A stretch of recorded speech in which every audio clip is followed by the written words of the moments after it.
Bom dia, tudo bem? A mensagem que Deus colocou para mim hoje, ela diz assim: podemos até desanimar, porém nunca perderemos a esperança de dias melhores. Senhor, tende misericórdia de nós. Perdoa, Pai, todos os nossos pecados, livra-nos de todo mal, nos afasta de tudo aquilo que não vem de Ti. Nós agradecemos, Senhor, por mais esse dia, pelo alimento, pela palavra, pela presença. Aceita, Senhor, essa nossa oração, esse nosso louvor, pois nós Te amamos, bendizemos, adoramos. Somente Tu é o nosso Deus e em Ti confiamos.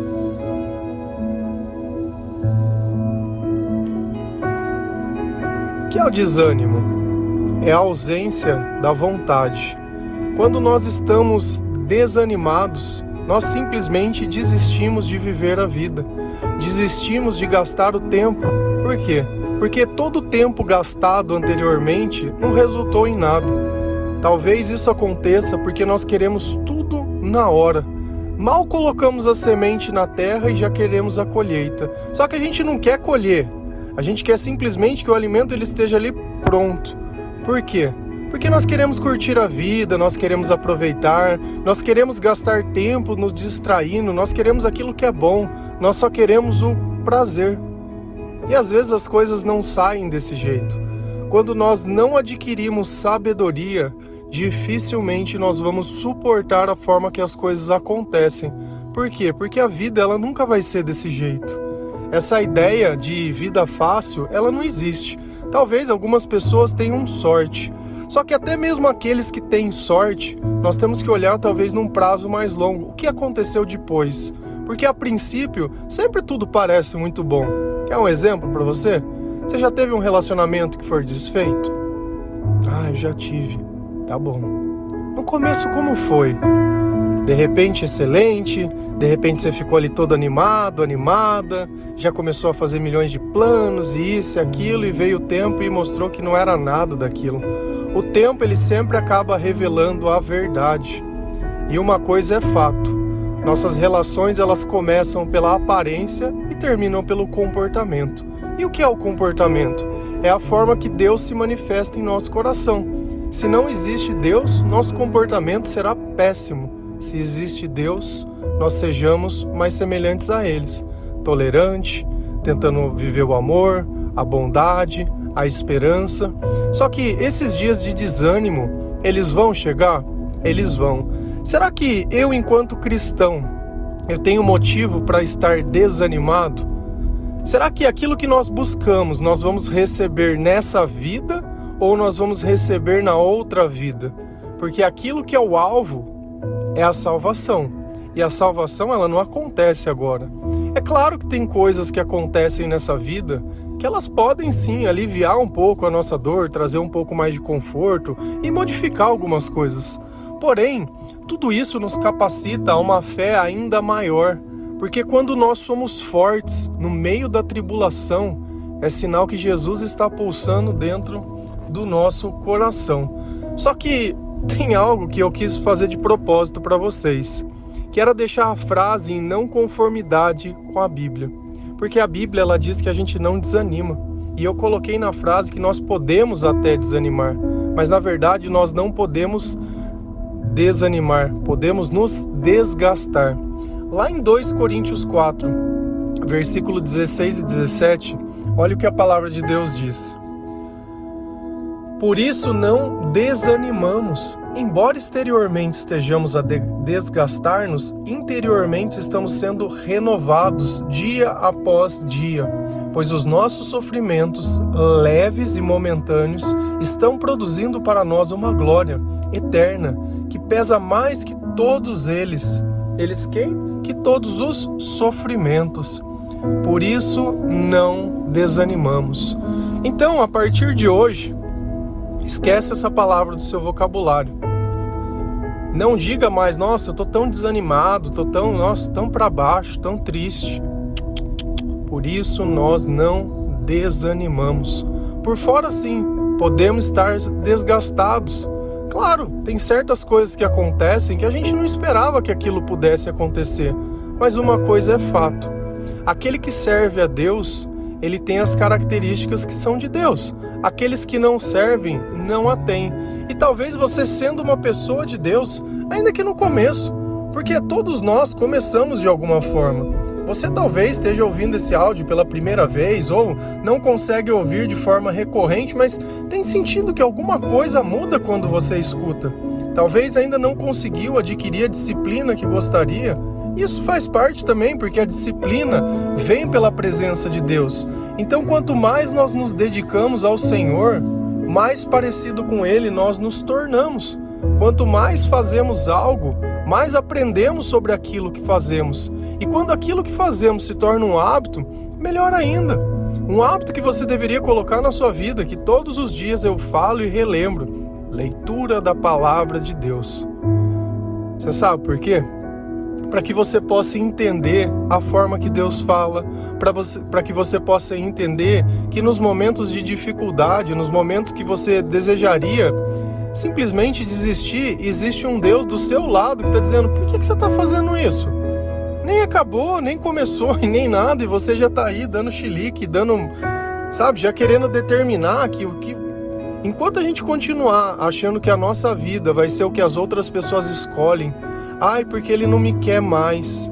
O problema é dele, liberdade é dele, a vida é dele e as escolhas são deles. Agora você se tornou um lixo que está jogado em algum lugar que precisa que alguém te pegue. Para com isso. Nós temos que estar com quem quer estar conosco.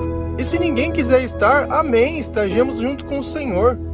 Porque na verdade nós começamos uma vida no meio do lixo. É do lixo. Quando a gente vive sem Deus, a gente só vive perto de pessoas que têm comportamentos abomináveis.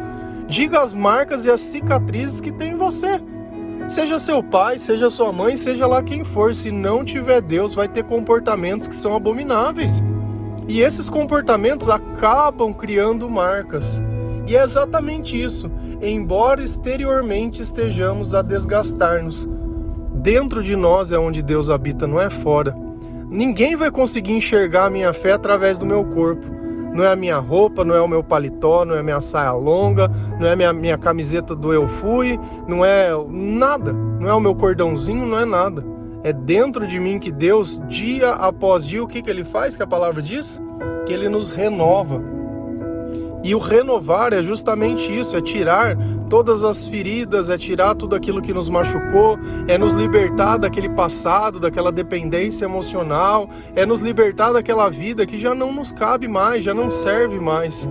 Quando nós não conhecíamos ao Senhor, nós vivíamos no meio de uma escuridão, no meio de trevas, mas hoje nós conhecemos. Hoje nós temos um caminho, talvez um caminho que a gente ainda se sinta inseguro para caminhar. Por quê? Porque existe renúncia. E talvez você deva se pensar: nossa, mas eu gosto disso e Deus diz que isso não é bom para mim. Eu vou te fazer uma pergunta. Você teve a sua vida inteira para fazer tudo o que você gosta. Como está o teu coração? Como estão os teus sentimentos?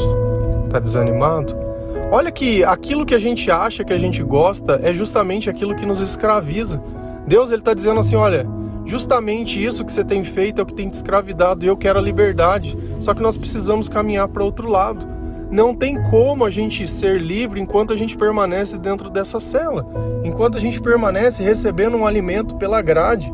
Não tem como. Só que às vezes a gente não tem maturidade para entender isso. Acha que o não de Deus, nossa, porque Deus ele não gosta de nada. Não, porque tem alguém que te ama, que ele é um espírito. É isso que às vezes a gente não consegue entender. Ele é um espírito. E ele está no meio de nós quando nós o invocamos. E os sentimentos que ele produz, nós podemos perceber a sua presença. Através dos nossos pensamentos, nós podemos conversar com ele. Nós podemos entender a vontade dele. Através da palavra dele, nós podemos decodificar tudo aquilo que acontece à nossa volta, sem ficar se vitimizando, sem achar que as pessoas estão nos perseguindo, sem achar que é nada. Nós conhecemos a natureza de Deus, nós conhecemos a nossa natureza, nós entendemos a razão da forma que nós vivíamos antes. Ele nos apresenta uma nova vida que é possível ser vivida. Só que às vezes a gente fala de Jesus e tem gente que simplesmente não acredita, e eu também não acreditava, e eu sou testemunha disso. Se a minha vida mudou, foi porque Ele mudou a minha vida, não porque eu mudei. E tem um ponto que às vezes é interessante, que às vezes a gente não percebe. Quando a gente vai na escola, né, a gente mora no Brasil, a gente estuda a história do Brasil, estuda o que aconteceu, a descoberta e todas as coisas. Você sabia que as pessoas que elas moram lá em Israel, as crianças, quando elas estudam a Bíblia? Nossa, mas é um livro, é a história deles. É um livro de história que é a história deles. A gente vê sobre as muralhas do templo, e se você foi lá, as muralhas do templo, elas estão lá. E todas aquelas coisas que você olha e acha fantasiosa na Bíblia, elas estão lá também.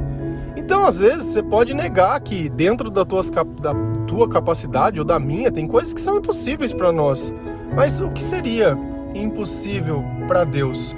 E Deus, ele fala assim, pois os nossos sofrimentos leves e momentâneos. Quer dizer que nós não vamos sofrer? Não, nós vamos sofrer. Por quê? Porque enquanto a gente não adquire a plenitude da sabedoria para saber relevar o que é importante e desprezar, porque até então nós estamos falando de palavras. Se as pessoas estivessem te dizendo coisas numa língua que você não entende, será que iria machucar tanto quanto machuca quando alguém te diz alguma coisa? Quando alguém te julga ou quando alguém te xinga? Não iria, eu não entendo aquilo. Quando nós temos sabedoria, nós começamos a ouvir mais a linguagem de Deus e menos a linguagem das pessoas. Cara, cada um viva com o seu próprio ódio. O ódio só faz mal no coração de quem sente. Quer xingar, quer achar que eu sou isso. Então eu adoro pessoas. Sabe por que eu adoro o diabo? Porque o diabo, ele deixa muito bem claro quem ele é. Qual é o papel do diabo na nossa vida? Ele veio para roubar, matar e destruir. Roubar a nossa paz, destruir os nossos sonhos e matar o nosso corpo. Você já se relacionou com uma pessoa que você disse, olha, não tá dando mais certo, eu não quero mais nada. Então eu vou me matar. Vou me matar, porque você vai ver. Matar, peraí, deixa eu pensar. Deus, amor, eternidade, vida eterna, legal. Diabo, roubar, matar e destruir? Matar? Você vai fazer o quê? Tá bom, Satanás, então arreda-te daqui.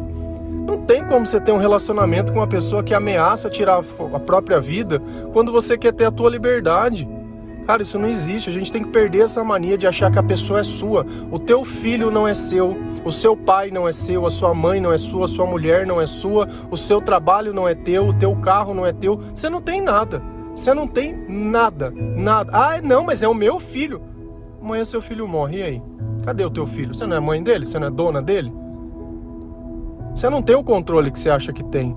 E se você não está pronto para amar como se fosse a última vez, entendendo isso, que enquanto ele está na sua posse, você pode auxiliá-lo, você pode ajudá-lo, você pode amá-lo, você pode educá-lo, e seja lá como for, vai chegar um tempo que não vai ser possível fazer mais isso.